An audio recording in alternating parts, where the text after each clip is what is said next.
Good afternoon again, our broadcast from the monastery.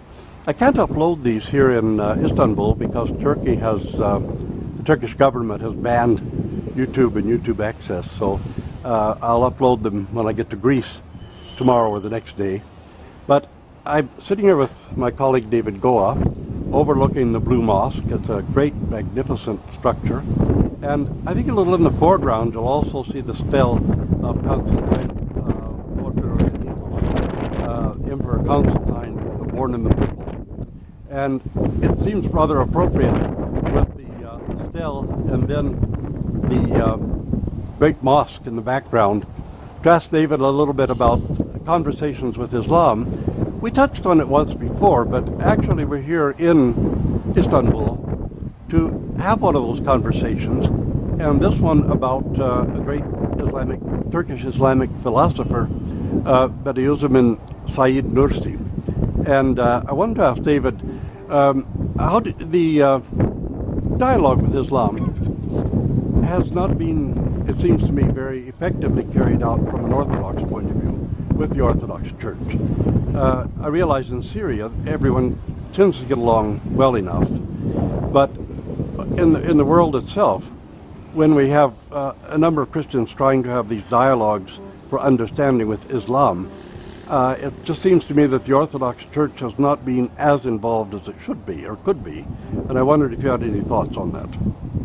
Well, there's a couple things that strike me. One is, first of all, it is surprising because Orthodoxy and Islam have lived side by side from the beginning. Islam, of course, was born in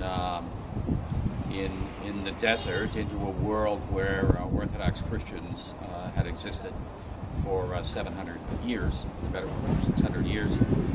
So, and of course, in much of the Orthodox world, with the rise of the Ottomans, it became part of the Muslim world as well, and the Orthodox lived in a minority position in that context.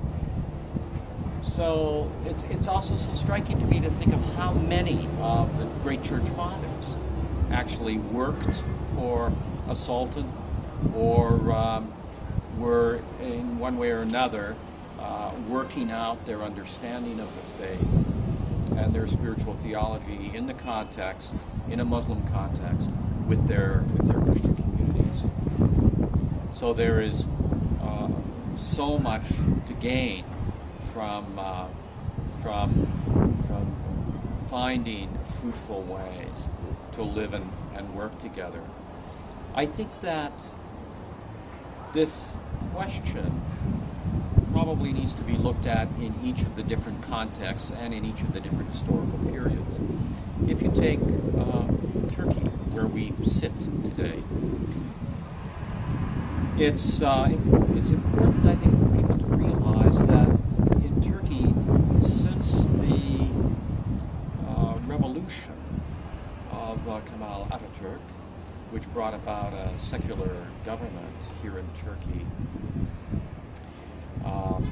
in 1925 or 23 to 25, somewhere in there, and it brought an end, of course, a final end to the Ottoman Empire, that the virulence, if I may use that term, of the secular government was deeply ecumenical. That is, it was as harder in fact, on Muslims than it was on Christians, but it was hard on everybody. Religious institutions were not allowed to function, schools, etc., for both Muslims and for Christians. With the recent, a few years ago, there was an election here in Turkey, and a government which has a good deal more sympathy with the religious life and has some pious people in it as well. So that issue is changing. But in North America particularly, we need to realize that this new government has some tremendous potential, and there is potential that the fledgling Orthodox community, that exists here in Turkey, it's small beyond belief at this point, that it is going to have more opportunity than it's had really for the last 75, 85 years or so.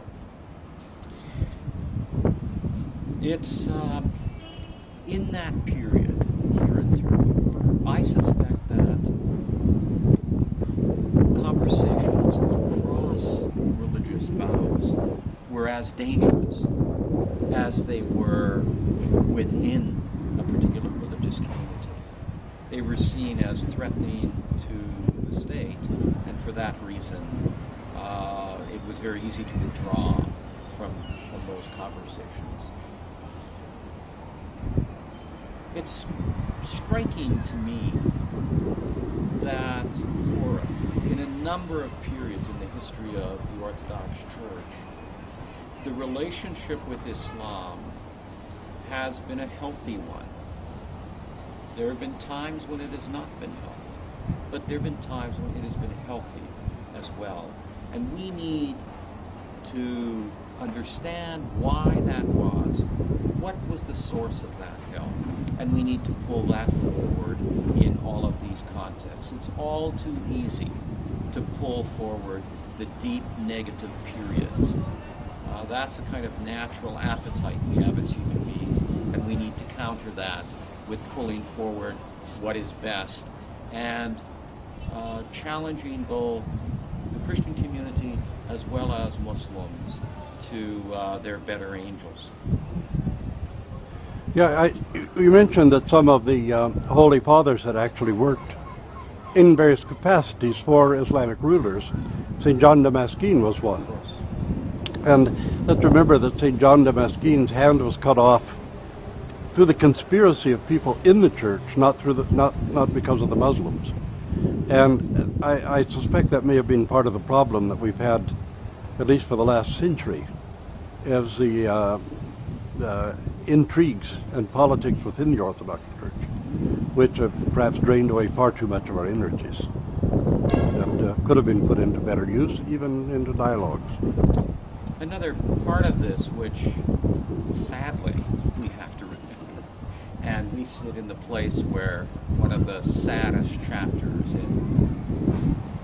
in all of human history was written around this matter, and that is the Western Church and the Crusades. When the Crusaders came to this place where we sit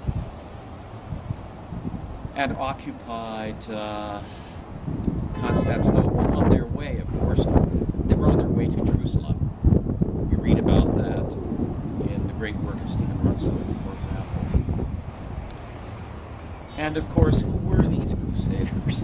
I mean, I often think of them as a combining of numerous motorcycle gangs and going on a long expedition.